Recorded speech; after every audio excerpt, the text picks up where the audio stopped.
and a very great summary of the criminal issues involved in not only the Tatwaba issue, but wildlife crime as a whole. Sanjana, if you don't mind just please sharing the slides. We're now going to move on to the wildlife crime law panel, and delighted to be joined by two international experts on wildlife crime. Firstly, we're joined by Shamani J. Nathan and Alexander Rose. Shamani is a criminal barrister and associate tenant at the Foundry Chambers. She is a prosecution advisor on global wildlife trafficking and forestry crime issues for the United Nations Drugs Office of Crime and based in Nairobi, Kenya.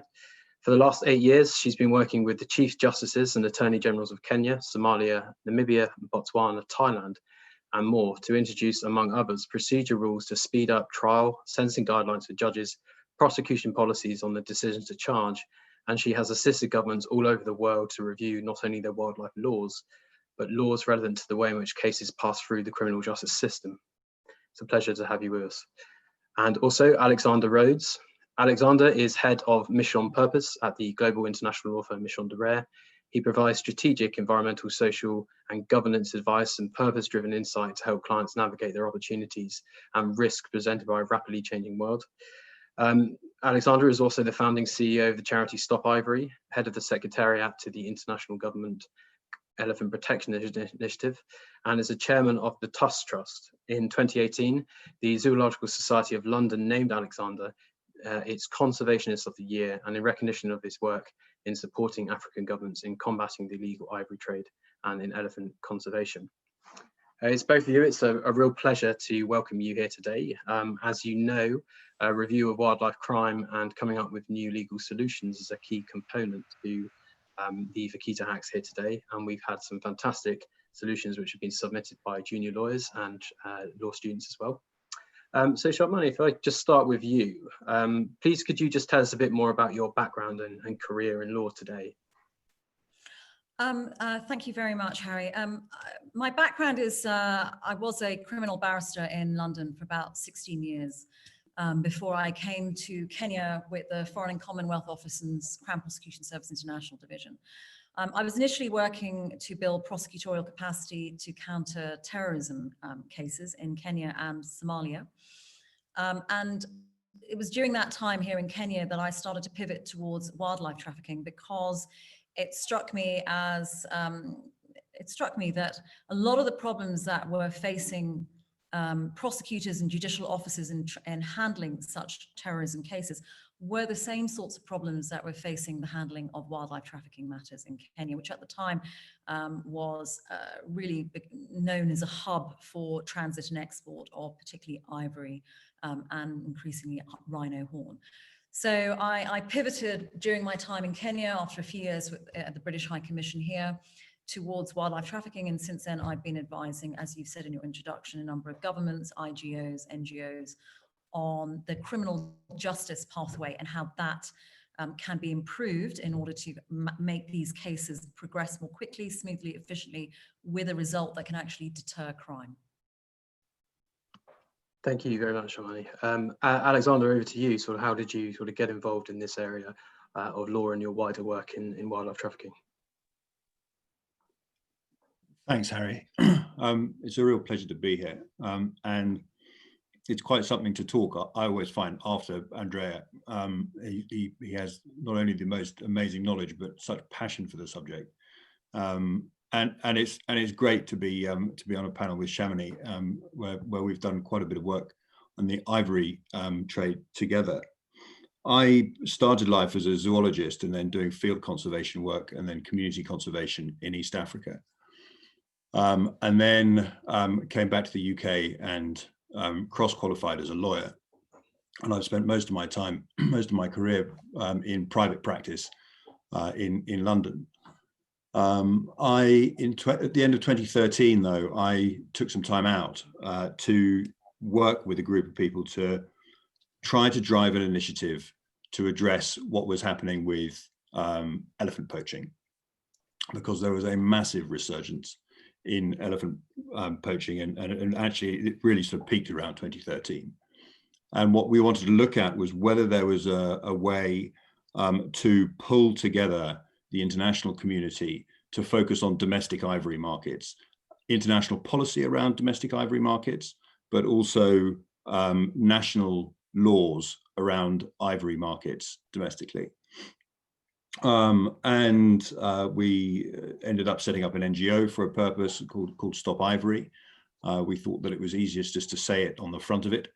And through that NGO, we worked with 5 African governments initially to pull together an initiative called the Elephant Protection Initiative, which was led by those, in fact, by the presidents of those countries. And it really called to pull together a consolidated policy position out of Africa around ivory and around closing domestic ivory markets. Over the next few years, I had the great fortune to work with those governments and others, and a whole host of NGOs operating in the sector. But the one thing that we were really focused on doing was trying to build consensus around the fact that domestic ivory markets needed to close, and that national laws needed to change to do that.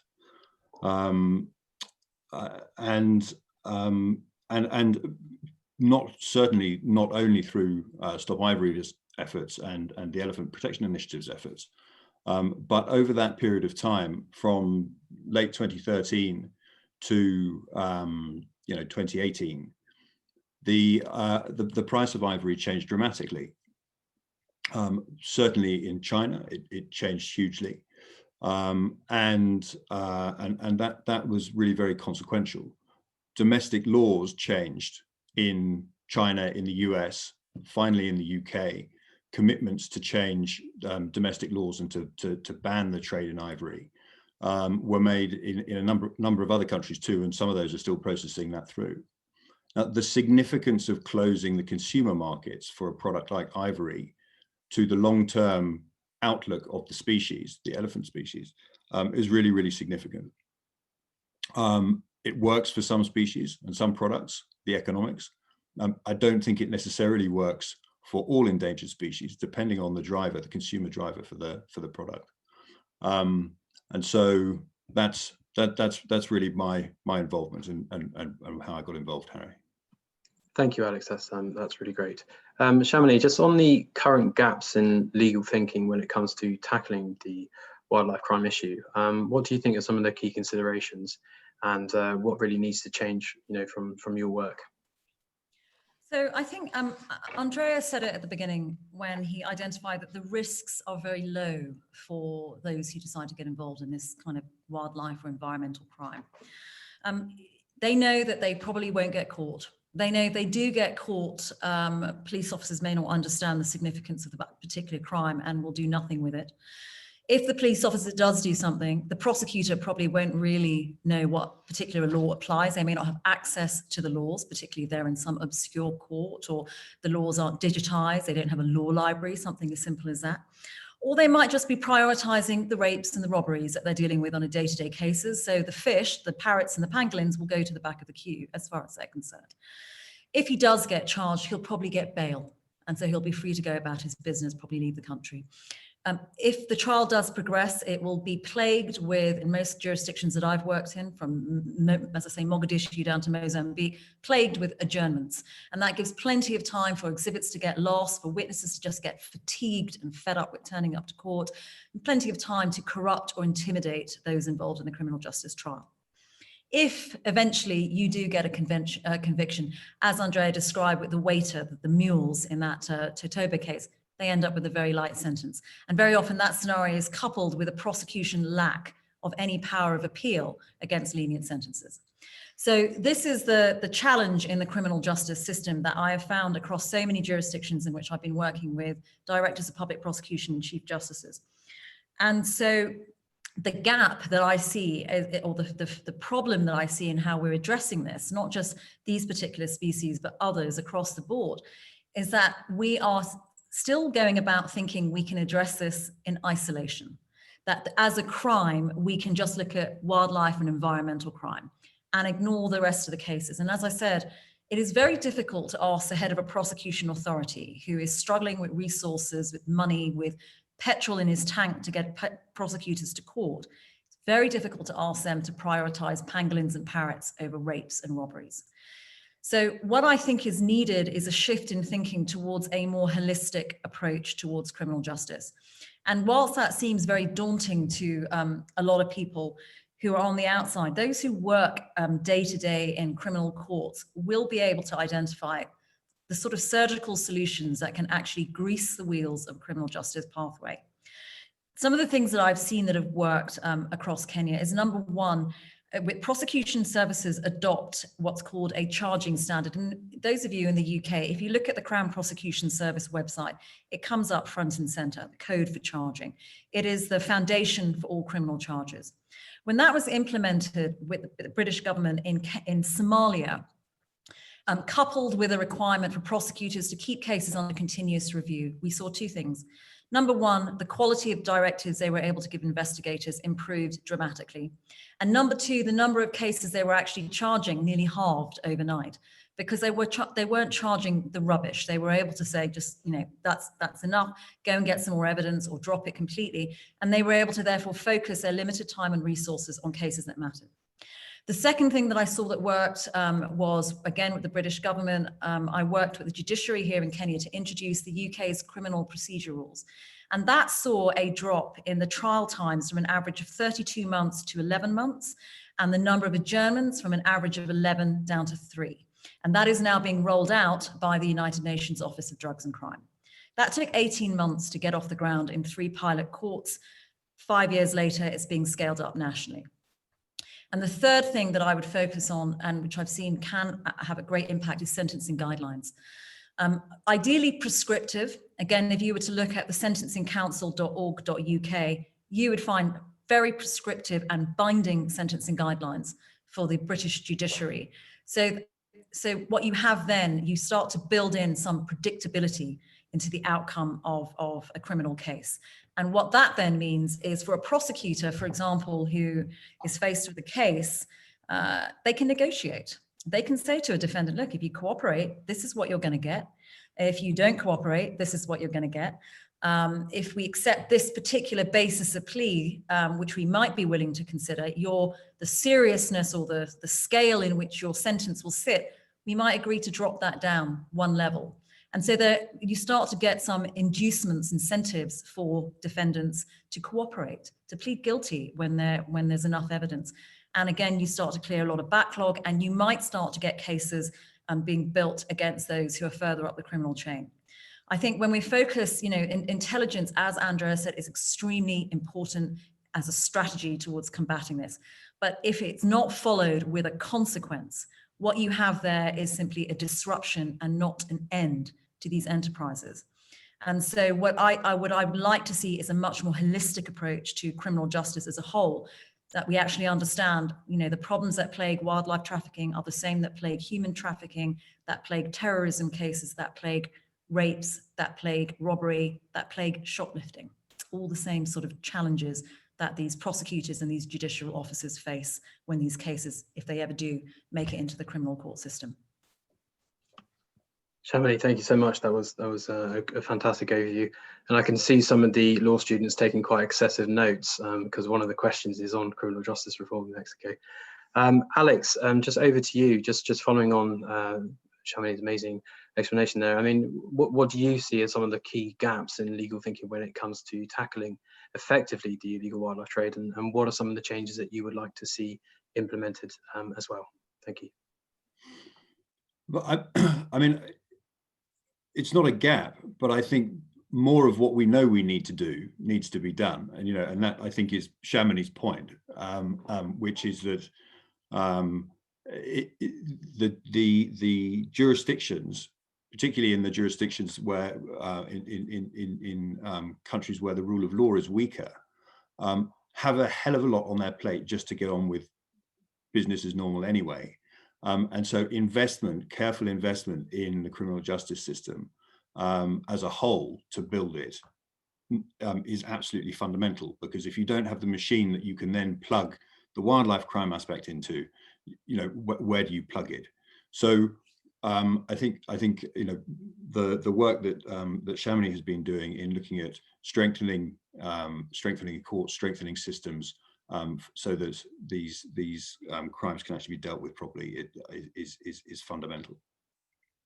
I think the way that I look at this is in terms of money and in terms of choice. And Andrea touched on this earlier a little bit as well. From a jurisdictional area, you're normally thinking about the supply country, if you like. You're thinking about the consumer country. There's the transition piece that Andrea touched on, but then there's the international framework. And so for me, that's how jurisdictionally, from a legal point of view, I'd look at it in those terms, I think. Of course, there's the civil law and there's the criminal law, but really we're focused on a criminal law issue here. And then I think there are sort of three areas to focus on. There's wildlife and wildlife products. There's finance. And sure as anything, if you really want to pull the lever, you follow the money. So where can you bring that to bear? And what's the role of the banks and the financial institutions in this? If you're thinking about how long the lever is and where you get maximum leverage, thinking about following the money is really important. I also think, and this is to Andrea's point, and I think he said, traffickers don't care if the guys who are doing the killing get killed.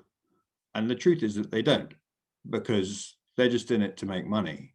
And so if people at the sharp end don't have any choice as to what they do, then how can you expect them not to get involved in actually going and doing the killing and the harvesting and everything else? And so fundamentally, this sits in a development and a human rights context there. And I think that often that gets forgotten, particularly when one starts talking about sort of enforcement. And so I think that part of things is really important when you're thinking about where the legal systems come in and where the emphasis should be. And I think that the reason I emphasize that point is because you have to think, or certainly I think, if you're spending money and effort, where do you get the most for your dollar? Where do you get the most for your hour in terms of the conservation output that you want to achieve? And that isn't necessarily at the sharp end where the thing is happening. And I think that some of the work that's going on at the moment in terms of legislative reform in Europe is really, really significant and will have really big impacts on the illegal wildlife trade. This year, the British government has just had a consultation on a new due diligence law for forest risk products. A forest risk commodity isn't something that comes from a forest. It's whatever gets grown on that forest when it's been cut down. So it's your soya, it's your beef, it's palm oil, and if you can within jurisdictions where there is a robust rule of law, introduce new laws that will put the onus on the companies that are registered there and the banks that finance international activity there to change their behaviors, then you can have a significant impact somewhere else, because you're operating immediately within a jurisdiction where the rule of law actually functions. And so I would encourage people to look right across the piece. Excellent. Thank you so much to Shamini and Alex. Shamini, I don't know if you wanted just to say any sort of last few words. I think both Alex and I, as lawyers, are in agreement that it needs a much more holistic, sort of wider approach. And I think that the due diligence requirements, just picking up on that, that's actually something that Kenya has started to do for its import-export sector. It's something that I started with the United Nations in partnership with a local NGO. And it's in one of these interventions that can be scaled up by forcing import-export actors to know their customer in the same way that a bank does. And Alex's idea that you can start actually with these sorts of initiatives in more developed jurisdictions where they've got a stronger rule of law is excellent, as a way to perhaps have a domino effect down the criminal justice system. So there's a lot to this, and I think we need to move away from that very tunnel vision, narrow, siloed approach, and widen out our ambitions when it comes to handling these sorts of cases. Thank you very much. Alex, please, if you have any final comments. Yeah, I suppose the only thing I would add is that there's this initiative, End Wildlife Crime, that John Scanlon has been driving, which I think is worth mentioning to people when they're thinking about it, in terms of the international legal context. And what he's been looking at pushing, or what he's trying to push, is to fit wildlife crime into the UN Convention on Transnational Organized Crime, to try to, in the international context, to try to fit it into the existing existing framework. Really, for the reason that Shamini mentioned earlier, which is that if you plug wildlife crime into the system, so you can integrate it properly into the criminal justice system, then you're miles ahead of where you are when you're just trying to force it through otherwise. So I think that is an interesting initiative, and it's interesting to look at. I think the second thing that they are looking at doing is with CITES, which is the Convention on the International Trade in Endangered Species. Now, of course, that was set up as a trade convention, but a trade in endangered species. And what they're looking at doing is leveraging the COVID pandemic, of course, in a very direct way, by saying, well, hang on a minute, well, maybe this convention should add to its agenda. Many of the people on this call know about this. Should add to this agenda a public health agenda. And so in the same way as looking at trying to integrate illegal wildlife trade into the criminal justice system more thoroughly, they're thinking about, okay, well, hang on, maybe we can look over here in a COVID world and look at introducing public health into this issue. And so I think that's particularly interesting because it shows real creativity in thinking, how you can engage. Thank you, Alex. Shamini, I don't know if you had any sort of final comments, and then I was thinking, Andrea, if you have any questions while we both got the sort of global experts on the call as well, please feel free. But Shamini, please, if you have any further comments as well. I think the idea that this fourth protocol idea is a really interesting one. As Alex said, it's interesting to consider it and look at it. But I would add a small note of caution, which is that for international conventions to filter down to ground level will very much depend on a country's legal system and whether it is monist or dualist. And most of the countries in which I work in would require a domestic law to then be passed to implement it. Kenya, I think, took 22 years to implement CITES. It took another 10 years to amend its existing wildlife law. Actually, I think that was Uganda, I beg your pardon. So I think we have to just be realistic when we're looking for solutions. I do feel, as Andrea said, it's quite critical. I was very shocked when Andrea told me the number of Tatopa fish that are actually left or might be left. We don't really have, time is of the essence. And so when we look at these fourth protocols, they're great or these international conventions, they're very good as signaling commitment, intent, and so on. But when we look at how quickly that will filter down to ground level, we must be very mindful of just how long it takes in these countries to pass their own domestic laws, because it has to go through parliamentary processes and all the rest of it, the drafting exercises and so on. And from what I've seen, particularly on the African continent, this will take decades or certainly many, many years. And so that's my concern, that it doesn't act as a distraction for what needs to be done more immediately. Thank you very much, Shamini. Andrea, do you have any questions at all for Shamini or Alex on some of these issues? No, I don't have any question. I actually like very much both of them. I mean, I like them personally, professionally, and also what they said. And I agree with pretty much everything they said. I come more from, the fact-finding point of view. So I define my organization as a fact finder and a sort of law enforcement and justice accelerator, because with our information, they can do things faster. And And in Mexico, you know, maybe I forgot before to you know, again, when I was trying to contextualize the problem, fishermen in Baja California, they usually make $500–600 a month by just fishing, like they have been doing for ages, shrimps and other fish. And all of a sudden, right in front of them, there is a fish that is worth $3,000, $4,000, $5,000 a piece. So the temptation factor, what I call the temptation factor, is huge. And you can do whatever you want. You can do all the laws that you want, that you should do, because it's important to have but then at the end of the day, the reality of the facts is that there is a criminal organization, sophisticated criminal organization, that is leveraging exactly on that. And it's exactly the same way like in Africa, in DRC Congo, when they offer a guy 3, 4, 5 years of salary to kill an elephant. Of course you kill an elephant. And if I was a fisherman in Baja California with a family of 10 at home, poor, I think I would do it, because, you know, they're not asking me to kill a person, they're asking me to fish a fish.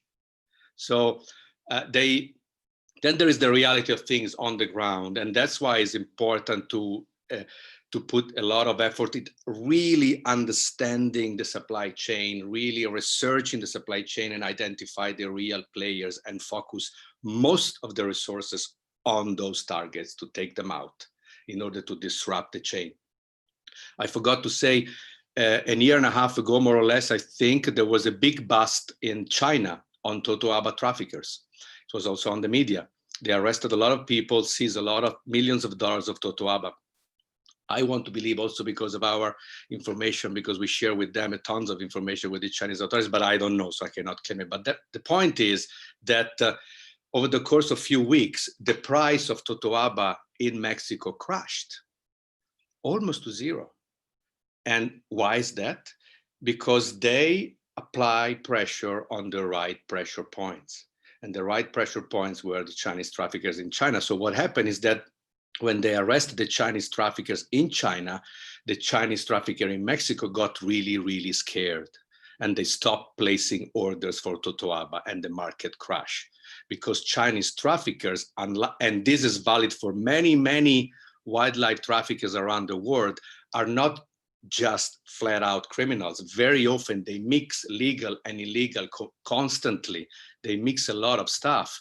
So they can make money from millions of other things. The Chinese traffickers in Mexico can make money from restaurants, from supermarket, from import, export, from millions of other things. So you have a leverage to make them stop. In fact, when I met the Mexican authorities for the first time, I think 2.5 years ago, I met with the federal police and I told them, I gave you all the names in this confidential brief of the Chinese. You should not necessarily arrest them, scare them, pay them a visit with the IRS, with the fiscal authority, with 2 Marines, and say, we know what you are doing. Go making money on other stuff, not on this. There are different, and then you show the evidence, of course. So there is a different way, different angles you can apply pressure. And of course, the legal system is very, very important, but then you have also to enforce it. And if you don't enforce it, I mean, I come from Italy. We are specializing in creating laws that we don't follow because nobody enforces it. So I just wanted to add that, you know, a touch of reality. Amazing. Thank you so much, Andrea. And thank you to Shamini and to Alex. Really, really appreciate your time. And it's so great to have all these incredible experts here in the room. Unfortunately, we now have to move on to the next stage. I'm sure we could stay talking all day on these issues. But I am now delighted to pass back over to Odin, who will present the Science and Analytics panel discussion to take you through track 2 of the challenge at Vaquita Hacks. So thank you for your time.